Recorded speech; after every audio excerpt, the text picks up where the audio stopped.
Hello mga Lods! So welcome back again dito sa aking YouTube channel, Manny D. So for today's video, gusto ko lang po i-share sa inyo itong si GPT Wars, which is napakagandang game.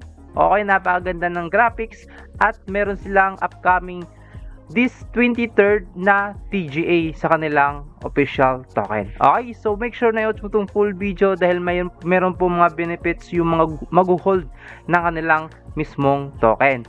Okay, then ayan mga Lods, watch muna natin yung kanilang official dito na makita natin sa YouTube.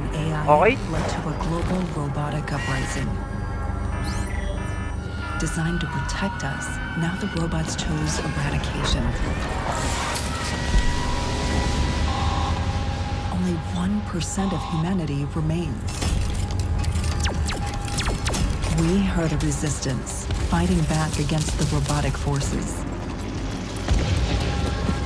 Our hope lies in accessing the master computer to correct the error and reclaim our world.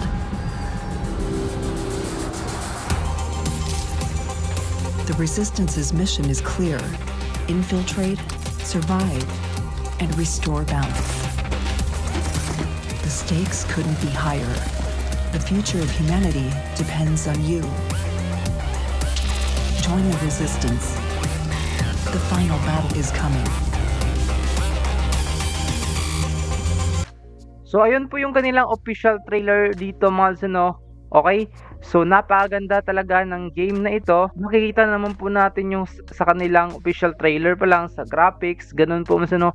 Ito po yung GPT Wars, the GameFi plus AI agent revolution is here. So maganda ito, patok na patok ngayon yung AI, then GameFi pa sila. So yun, at yung i-share natin sa inyo ngayon mga Lods is meron silang upcoming TGA or yung kanilang token generation event. So make sure mga Lods na updated kayo dito sa GPT Wars na Twitter account para na sa ganun ay ma-update kayo dito sa mga pinopost nila or mga bagong information or new updates. Sa kanilang Discord din meron. Then ayan po dito meron silang initial DEX offering dito, which is ito, sale now.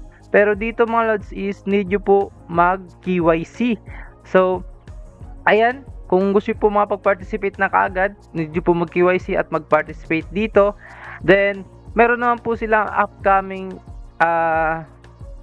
TGA, which is ngayon ng 23rd mga Lods. So, make sure na be updated lang po kayo dito.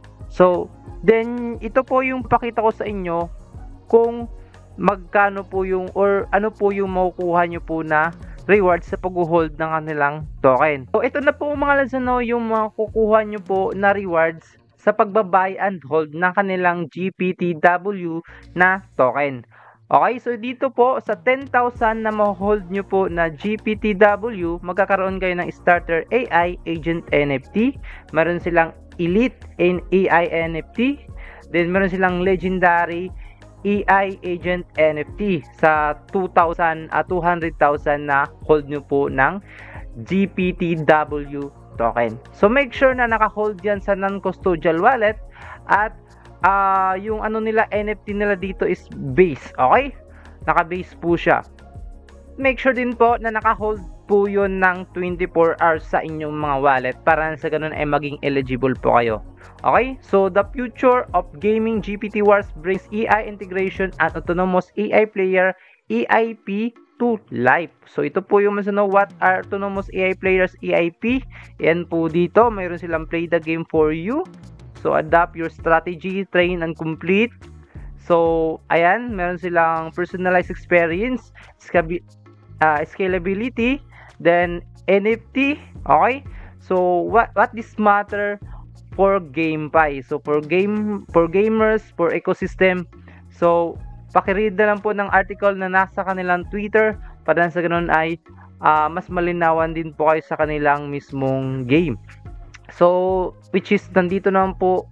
So itong game na po ito na madadownload nyo po siya dito sa Hyperplay is pre-alpha po ito mga Lods. So ito po yung video nila dito na kung saan ay which is napakaganda nga po mga Lods. Panoorin natin. Tingnan nyo po, napakaganda naman ng graphics nan. Ito po yung mismong gameplay niya. Okay? So, adjust natin. Okay. Ayan no, napakaganda ng gameplay niya. So, napaka worth it bilhin yung kanilang token na GPTW, which is magkakaroon pa din kayo ng AI Agent NFT. Magagamit po yun sa mismong laro. Okay? Ayan, napakaganda ng kanilang game malls, no? So, ano pa yung inaantay nyo mga lods? Join na po kayo sa kanilang social media account like Telegram at Discord at saka Twitter para na sa ganun po ay mas updated po kayo sa kanilang mga ina-updates dito.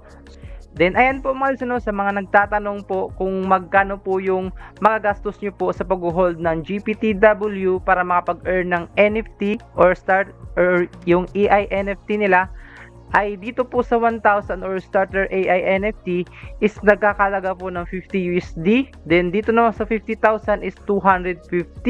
Then dito naman sa 200,000 is 1,000 USD po yung magagastos nyo po dito sa pagbabay. Okay?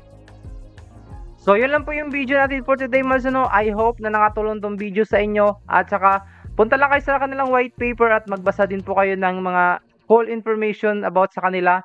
So, make sure na i-like nyo po itong video na ito. Then, hidden word in this video is GPTW. Okay? So, comment nyo dyan sa ating comment section para na sa ganun ay manalo kayo ng Gcash giveaway. Then, next video na tayo magpipick ng giveaway mga no? Okay? So, make sure na makapag-comment kayo ngayon. So, ayun lang po. Take your own risk. Do your own risk po muna. Invest what you can afford to lose.